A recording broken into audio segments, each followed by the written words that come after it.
দাদু হলেন গিয়ে বটুর বাবার ঠাকুরদা। 93 বছর বয়স হলে কি হবে, মাথায় অঙ্কের বিদ্যে গিজগিজ করছে। সেকালে বিখ্যাত অঙ্কবিদ ছিলেন, মেলা বইটইও লিখেছিলেন। বিশ্ববিদ্যালয় থেকে ছুটি পাবার পর সব অঙ্কের নানা জটিল সূত্র নিয়ে। কেউ নাকি তার মাথা মুন্ডুও বুঝতো না, তাই বই বিক্রি হতো না, আর লোকে ওনাকে বলতো পাগল। তবে শোনা যায় বিদেশে নাকি কেউ যেন ওই বইটা নিজের নামে জমা দিয়ে আন্তর্জাতিক পুরস্কার পেয়েছিল। খবর শুনে বুড়ো দাদু খালি বলেছিলেন, ধ্যাৎ তেরি। সে যাই হোক, অনেক লোকসান দিয়ে তারপর বই লেখা ছেড়ে দিয়ে গবেষণা ধরেছিলেন। অঙ্কের গবেষণা, ভাবুন একবার। বিশেষ করে সময় নিয়ে অঙ্ক। সারা দিন ওইসব করতেন নিজের গবেষণাগারে, বিদেশ থেকে আনা অদ্ভুত চেহারার কলকবজার সাহায্যে।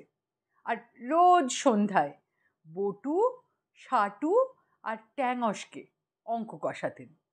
ওইসব জটিল সমস্যা ভেদের পর এদের এই নির্দোষ নির্মল মুখ্যতা ঘেঁটে নাকি তার মনের মাকড়সার জাল ছাড়াতেন। গোড়ায় গোড়ায় অঙ্ক ওদের মাথায় সহজে ঢুকতো না, কিন্তু বুড়ো দাদু এমন সব ইন্টারেস্টিং আর অসম্ভব কথা বলতেন যে ওনার কাছে অঙ্ক কষতে ওদের ভয়ানক ভালো লাগতো। আর বিশ্বাস করা যাবে না, পরে প্রত্যেকে স্কুল ফাইনালে অঙ্কের লেটার পেয়েছিল। সে যাকে, বুড়ো দাদু প্রায়ই সময়ের সমসাময়িকতার বিষয়ে কী সব বলতেন। গোড়ায় পড়ে ভেবেছিল হয়তো আধুনিক কবিতা, ওই নোটে কাকা যেমন লেখেন, তার মানে ওই মিল ছন্দ কিচ্ছু থাকার দরকার করে না। শুনে শুনে পরে কিন্তু মানেটা একটু একটু করে মালুম দিতে লাগলো। সেই মানেটা অবশ্যই যথেষ্ট অদ্ভুত এবং অসম্ভব, ভালো গল্প যেমন হয়, তবু বেজায় আকর্ষণীয়। মোট কথা, ওরা যদি ঠিক বুঝে থাকে তাহলে মানেটা হলো যে এতদিন পণ্ডিত মশাইয়ের কাছে যা শিখে এসেছে সে সব ভুল। অর্থাৎ আগে অতীত, তারপর বর্তমান, তারপর ভবিষ্যৎ একেবারেই নয়। অঙ্ক জানলে তিনটে কালের সমসাময়িকত্ব স্পষ্ট বোঝা যায়। এইটুকু বলে বুড়ো দাদু ওদের মুখের দিকে কটমট করে চেয়ে বলতেন, আশা করি এটুকু বুঝতে পেরেছিস, আর যদি নাও পেরে থাকিস তাহলে আমি বলছি বলে মেনে নে। শোন, আমি কখনো অঙ্কে ভুল করি না, ওইটা মেনে নিয়ে ওইখান থেকে এগোবার জন্য তৈরি হ, নইলে কবে তোরা বুঝবি তার জন্য অপেক্ষা করলে আমার ক্ষতি হবে তো। তারপর একটা কালো টেবিলে 6 ইঞ্চি লম্বা একটা লাল বই ফেলে বলতেন, এই দেখ, এই বইটার আর টেবিলের মধ্যিখানে একটা লাইন আছে কিনা ভালো করে দেখ, আর থাকলে সেটা কত লম্বা, এই বল ট্যাঙস বল, আহা রুলার দিয়ে মেপে বল। ট্যাঙস মেপে বলল, 6 ইঞ্চি লম্বা। কি রং? ট্যাঙস বলল, এই তো লাল, না না না কালো, না তাও না, ঠিক বুঝতে পারছি না। বুড়ো দাদু হাসলেন, হ্যাঁ, রং থাকলে তো বুঝবি এখানে, চওড়াই নেই তো রং লাগবে কিসে? হ্যাঁ, ওরা তো সবাই শুনে এ আবার কি, লম্বা আছে চওড়া নেই? বুড়ো দাদু বললেন, ঠিক তাই, দেখছিস তো এই চওড়া ছাড়াই বেশ চলে যাচ্ছে। তারপর কাগজে একটা লাইন টানতেন, তার উপর আর ভাবে আরেকটা লাইন টানতেন, একটা লাল ছুঁচলো পেন্সিল দিয়ে ওই দুটো লাইনের কাটার জায়গায় একটা ফুটকি দিয়ে বলতেন, এ দেখ, এটা একটা বিন্দু, এর লম্বা চওড়া পুরুত্ব কিচ্ছু নেই, খালি একটা অবস্থান আছে। অবশ্য লাইনও আসলে কাটা যায় না আর বিন্দুও আঁকা যায় না, তা সে যত ছুঁচলো পেন্সিলই নিস না কেন একটু চওড়া হবেই। এই দেখ, এসবও নিশ্চয়ই তোরা বুঝিস না। তবু ধরে নে সত্যি। দেখ, একটা টেবিলে 4 কোণা একটু আলো ফেললে দেখবি আলোকিত অংশটার লম্বা চওড়া মাপ থাকলেও পুরুত্ব নেই। এই অবধি বলে হাসি হাসি মুখ করে আরো বলতেন, কাজেই বোঝা যাচ্ছে ওই লম্বা চওড়া পুরুত্ব এসব ছাড়াও দিব্যি চলে যায়। কিন্তু আমি বলছি যে এছাড়াও একটা চতুর্থ প্রসার আছে, যাকে ছাড়া এক লহমাও চলে না, বুঝলি? ওই যাকে বলে ফোর্থ ডাইমেনশন। সেটা হলো সময়। সেটা চিরকাল ছিল এবং চিরকাল থাকবে। সৃষ্টির তৈরি হবার আগেও ছিল, আর সৃষ্টির ধ্বংস হবার পরেও থাকবে। লোকে কথায় কথায় বলে সময় নষ্ট হচ্ছে। আমার হাসি পায়। নষ্ট হবার মতো পলকা জিনিসই নয় সময়। একদিন এটা প্রমাণ করবার ইচ্ছে আছে আমার। প্রমাণগুলো সংগ্রহ করছি। সব পেলে একটা বই লিখব। তার একটা সহজ নামও আমি ঠিক করেছি, জানিস? শক্ত নাম দিলে কেউ পড়বে না, ভাববে বুঝি সংস্কৃত ব্যাকরণ। তোরাই বল, সময় সঙ্গতি কিরকম নাম হবে? হ্যাঁ, সঙ্গতি মানে জানিস নিশ্চয়। সঙ্গতি মানে হলো মিল, সামঞ্জস্য, সংস্থান। মানে কি না, ওই সময়ের যা যা গুণ আছে। কি বলিস তোরা? বটুরা বলল, হ্যাঁ হ্যাঁ, খুব ভালো নাম। টাকা কড়িওয়ালা লোককে তো সঙ্গতিপন্ন বলে, তাই না? বুড়ো দাদুর কি উৎসাহ! বাহ বাহ বাহ, কিছু কিছু জানিস তাহলে। আসিস একবার আবার বরানগরের গবেষণাগারে। এনে কম গবেষণা তো করিনি। যাই বলিস, কজন পারে বল? সেদিন তখন বটুর বাবাও বুড়ো দাদুর গল্প শুনছিলেন। এই অবধি শুনে মুচকি হেসে উঠে গেলেন। বুড়ো দাদু তাই দেখে বেশ চটে গেলেন। ওর কাজই হলো খবর বানিয়ে বানিয়ে কাগজে ছাপে। দরকারি তথ্যেরও কি বা জানে। ওর জন্য আমার দুঃখ হয়। তোরাই বল, জন্মেছি এক সময়, বাঁচি কিছু সময়, মরিও এক সময়। দিন রাত ঘড়ি দিয়ে সময় মাপি। কতক্ষণে কে কতটা কাজ করলো তাই দিয়ে সময়ের দামের হিসেব কষি। কিন্তু বিশ্বাস কর, আমাদের জীবনযাত্রার সঙ্গে সময়ের কোনো সম্পর্ক নেই। বিশ্বাস কর। আমি জানি সব কিছু থেকে সময়কে আলাদা করে ফেলা যায়। সময়কে মাপা যায় না রে। পৃথিবীর মাপের বাইরে সময়। ওটা যেটা বলছিলাম না, চতুর্থ একটা প্রসার, ফোর্থ ডাইমেনশন। ট্যাঙ্গস বলল, ও আকাশের মতো জিনিস বুঝি? বুড়ো দাদু বললেন, আহা হা, সে তো নেই। নেই হবে কেন? বলছি আছে, আর সব কিছু থেকে আলাদা করা যায়। কি বুঝলি? ট্যাঙ্গস বলল, দেখো, আগে আকাশটাকে একটা মস্ত নীল বাটির মতো ভাবতাম, তার ভেতরে চাঁদ তারা এইসব। কিন্তু মহাকাশচারীরা বলেছে যে বাটি ফাটি কিচ্ছু নেই। যতই ওপরে যতই দূরে যাও, আকাশ বলে কিচ্ছুর নাগাল পাওয়া যায় না। এমনকি ওপর নিচ বলেও কিছু নেই। বুড়ো দাদু এটা শুনে খুব খুশি হলেন। বললেন, তার চেয়েও বেশি রে। সময়ের কম বেশি বলেও কিছু নেই। অনাদি অনন্ত বলতে এক আছে সময়, যার আরম্ভও নেই শেষও নেই। তা সময় সঙ্গতি কি এমন মন্দ নাম রেখেছি আমার বইয়ের। তবে আমার বুঝলি আর কাজ শেষ করা হবে না, বয়স তো কম হলো না। আর তোরা চেষ্টা করিস। বলা বাহুল্য, বুড়ো দাদুর গবেষণা শেষ হয়নি, বইটারও কেউ খোঁজ পায়নি।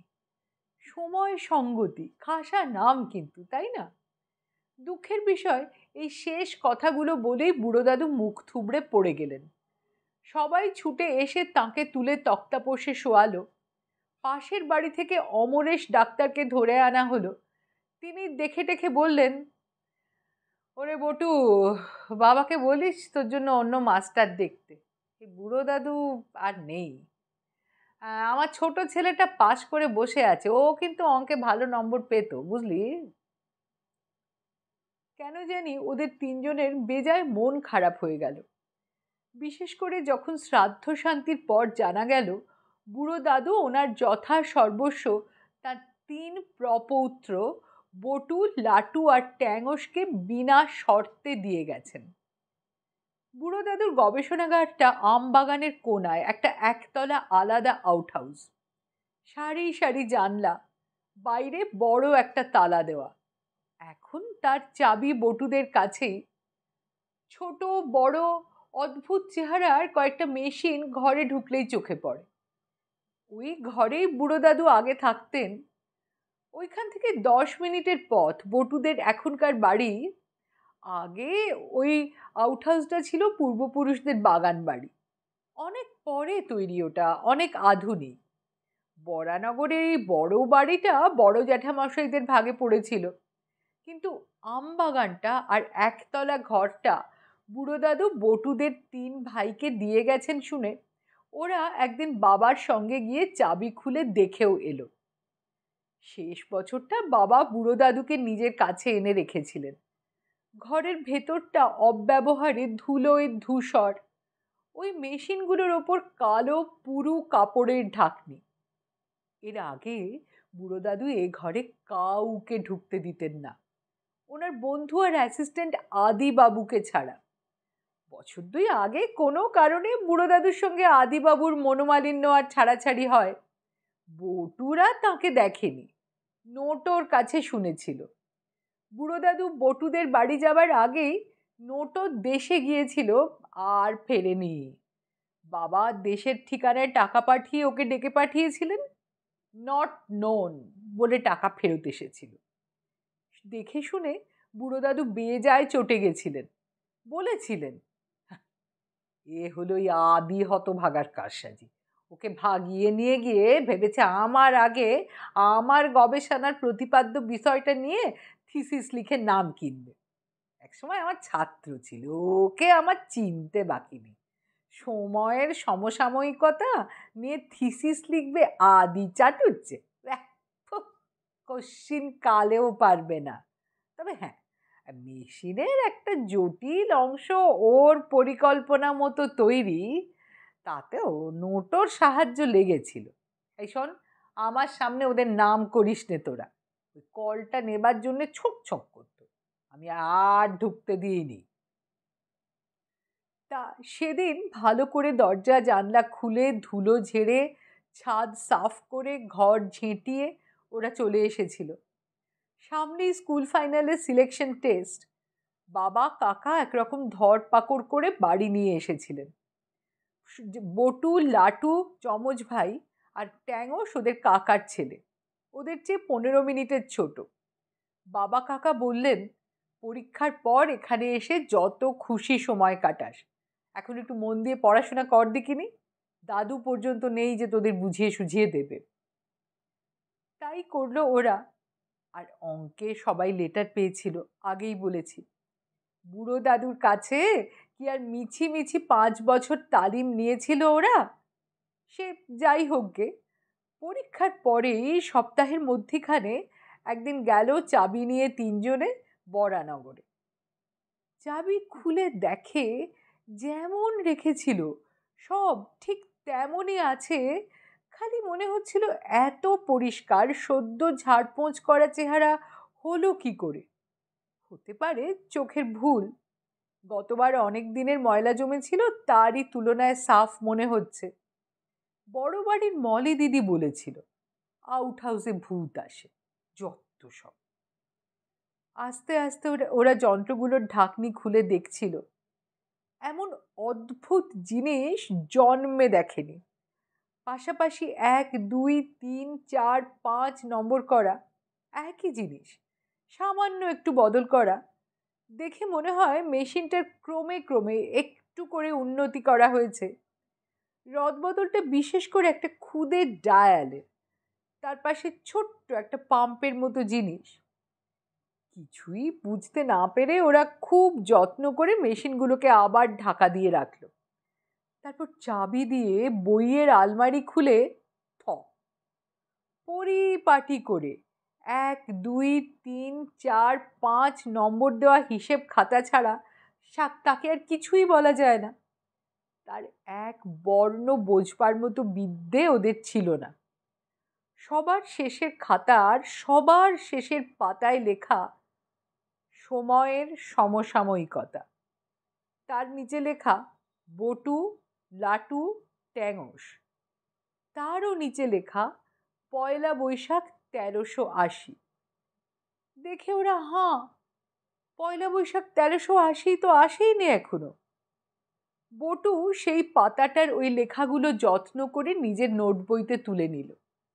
তারপর খাতার ওই পাতার নিচে 3 জনে মিলে নাম সই করে তারিখ দিয়ে আবার খাতাটাকে যথাস্থানে রেখে দিল। পয়লা বৈশাখ 1380 হতে তখনও কয়েকদিন বাকি ছিল। কাউকে ওরা কিছু বলল না। এই গবেষণার বিষয়বস্তু সম্বন্ধে বুড়ো দাদু বাড়ির কাউকে কিছু বলেনি আর, বললেও কেউ বুঝতে পারত না, কারণ অঙ্ক নিয়ে অনুশীলন কেউ করেনি। ওরা 3 জনও যে খুব বেশি অঙ্ক জানতো তা বলছি না, তবু বুড়ো দাদুর কাছে 11 বছর বয়স থেকে তালিম নিয়ে আসছিল তো, কাজেই কিছু না হলেও কতক তো বটেই। সেদিন মোট কথা কাউকে কিছু ভেঙে না বলে শুধু জানিয়ে গেল বাড়িতে যে বরানগরে সারাদিন থাকা হবে। মা কাকিমারা আবার সঙ্গে লুচি, ছক্কা, সন্দেশ এসব দিয়ে দিলেন। একটা নাটকীয় কিছুর জন্য ওরা তৈরি হয়েই গিয়েছিল, কিন্তু গিয়ে যা দেখলো তা ওরা স্বপ্নেও ভাবেনি। পয়লা বৈশাখ 1380 দরজার তালা খুলে ঘরে ঢুকেই দেখে বুড়ো দাদু নিজে 5 নম্বর খাতা নিয়ে 5 নম্বর মেশিনের সামনে টুলে বসে আছে। দেখে তো ওদের হাত পা ঠান্ডা। ট্যাঙসটা তো পড়েই যাচ্ছিল। বুড়ো দাদু ছুটে এসে ওকে ধরে টেবিলে ঠেকা দিয়ে দাঁড় করিয়ে বললেন, এই আমাকে ভূত ভেবে ভয় পাচ্ছিস কেন? এতদিন কি শেখালাম তোদের সময়ের সমসাময়িকতার বিষয়? 1378 সালের পয়লা বৈশাখের আমি জল জ্যান্ত শরীর নিয়ে এই 5 নম্বর যন্ত্রের সাহায্যে 1380 পয়লা বৈশাখ পালন করছি, দেখতে তো পাচ্ছিস। যাকে দেখছিস সে হলো সেই 1378 সালের আমি, জ্যান্ত আমি। কিন্তু শোন, এই 20 মিনিট বরাদ্দ আমার আজ এই 1380-তে, হ্যাঁ, তার বেশি নয়। ভূত নয় রে বাবা, সত্যি আমি চিমটি কেটে দেখতে পারিস। তুই 78-এর পরে কোনো সময় মরে গেছি, তোরা তাই এত ঘাবড়াচ্ছিস। তবে শোন, 1378-এর তো আমার তো জানবার কথা নয় যে কবে মরবো। অবশ্যই আমি এর আগেও এখানে এসেছিলাম, সেদিন ঘরে ঢুকিনি। তা জানলা দিয়ে একটা খবরের কাগজের ছেঁড়া টুকরো উড়ে এসেছিল, তাতে আমার মরবার খবর পেয়ে খুব দুঃখিত হয়েছিলাম, বুঝলি। আত্মীয় স্বজনদের আমার আন্তরিক সহানুভূতি জানাস। হাজার হোক, সৎ পরামর্শ দেবার কেউ তো আর রইল না। শোন, তোদের তো সব দিয়ে গেছি, ওই 5টা খাতায় সব তথ্য পাবি, ওইখান থেকে শুরু করবি। সময় সঙ্গতিটা তোরা 3 জন উপযুক্ত হয়ে তবে লিখবি। শোন, আমি ইচ্ছে করে লিখে রাখিনি যাতে আদি হতভাগা নোটো ব্যাটার সাহায্যে সবটা না বাগায়। আরে আরে আরে আরে যা ভেবেছিলাম ঠিক তাই। সঙ্গে সঙ্গে খিটখিটে চেহারার রোগা লম্বা একটা লোকের সঙ্গে নোটো চাকরটা একরকম ছুটে ঘরে ঢুকে ছো মেরে 5 নম্বর মেশিনের মুখের খুদে পাম্পটা খুলে দরজার কাছে গিয়ে দাঁড়িয়ে হাঁপাতে লাগলো। রোগা লোকটা বলল, আমার শিষ্যদের সব শিখিয়ে দেওয়া হচ্ছে, কেমন সুবিধে করতে পারে ওরা তাই দেখবো। আমার নিজের তৈরি কলটা ছাড়া কিচ্ছু হবে না। দেখুন, এই কল নিয়ে চলে যাচ্ছে একদম মহাকালের ভেতর ভাগে। এই চায়ের টাইম পার হয়ে গেল। বলতে বলতে বটু, লাটু, ট্যাঙসের চোখের সামনে ওরা দুজনে হাওয়ার সঙ্গে মিশিয়ে গেল। এবার ট্যাঙস সত্যি সত্যি মুচ্ছ গেল। বুড়ো দাদু গেলাস থেকে জল নিয়ে ওর মুখে মাথায় ছিটিয়ে দিতে দিতে বললেন, শোন, সময়ের সমসাময়িকতার এর চেয়ে ভালো দৃষ্টান্ত সহজে পাওয়া যাবে না। ভালো করে শোন, আমার এই পয়লা বৈশাখটা দেখে যাবার কথা ওই নোটো ব্যাটা জানতো। ও ব্যাটা এই ঘুষ খেয়ে আদিকে বলে দিয়েছিল নিশ্চয়। তার আগেই তো দুটোকে আমি এখান থেকে বিদায় করেছিলাম। হ্যাঁ, ভূত নই রে আমরা কেউ। 1378 সালে জ্যান্ত মানুষ সব। দিব্যি কেমন 1380 সালের পয়লা বৈশাখ করতে এসেছি দেখ। শোন, সময় নিয়ে গবেষণা করে যাবি কিন্তু তোরা। ট্যাঙ্গস মুচ্ছ ভেঙে উঠে বসেছিল, বলল, কিন্তু দাদু ওই 5 নম্বরের কলটা যে নিয়ে গেল ওটা আমাদের অসুবিধা হবে না? বুড়ো দাদু হাসলেন। পাগল, সত্যি কল নাকি ওটা? ওটা নকল, সত্যিটা ওই টানায় বন্ধ করা আছে। এই বলে হাত বাড়িয়ে ঘরের কোণের দেরাজ দেখিয়ে দিলেন। আর সঙ্গে সঙ্গে সমস্ত মানুষটাই কেমন ফিকে হতে হতে অদৃশ্য হয়ে গেলেন। তাই দেখে ওদের পায়ের জোর চলে গেল। টুলে বেঞ্চে যে যেখানে পারলো ধপাধপ বসে পড়ল। একটু পরে মাথা ঠান্ডা হলে বটু বলল, এই কাউকে এসব কথা বলা নয় বুঝলি, কেউ এসব বিশ্বাস করবে না। কিন্তু শোন, আমরা তিনজন সময়ের সমসাময়িকত্বের প্রমাণ তো নিজেদের চোখ দিয়ে দেখলাম, কাউকে দেখাতে পারলাম না। তিনটে 1378-এর জ্যান্ত মানুষ সশরীরে 1380-তে আমাদের দেখা দিয়ে গেল। ভূত নয় কেউ, ওই সময়ে বেঁচে থাকতে থাকতে 1380-র পয়লা বৈশাখ করে গেল। অথচ দেখ এখন তিনজনেই গত হয়েছে। সারা জীবন ধরে আমিও এই নিয়ে বুড়ো দাদুর মতো করে গবেষণা করব। লাঠু বলল, আমিও। ট্যাঙ্গস বলল, হ্যাঁ হ্যাঁ আমিও। দেরাজের চাবি খুলে দেখা গেল কালো কাপড়ে জড়ানো আরেকটা ছোট কল সত্যি সত্যি তার মধ্যে রাখা আছে। তারপর আর কি, সব কিছু ঢাকাঢুকি দিয়ে যেমন ছিল সেইভাবে রেখে ওরা দরজায় তালা দিয়ে চলে এলো। তারপর অঙ্ক নিয়ে কামড়ে পড়ল। 1389 সালে আমবাগানের ফাঁকা জায়গাটুকুতে এখন ওরা তিনজনে মিলে ছোট একটা দোতলা বাড়ি করেছে, গবেষণাঘরের কাছাকাছি থাকবে বলে। আরও বছর 5-10 মধ্যে একটা যুগান্তকারী আবিষ্কারের জন্য বটু, লাটু, ট্যাঙ্গস যদি নোবেল পুরস্কারও পেয়ে যায়, আশ্চর্যের কিছু নেই। গল্পটা এখানেই শেষ। আশা করছি আপনার ভালো লেগেছে। আপনার মন্তব্য, সাজেশন নিচে কমেন্ট বক্সে জানাবেন দয়া করে। আর মনে করিয়ে দিচ্ছি, সাবস্ক্রাইব এখনও না করে থাকলে দয়া করে সাবস্ক্রাইব করবেন। শিগগিরই আসছি নতুন গল্প নিয়ে। ধন্যবাদ।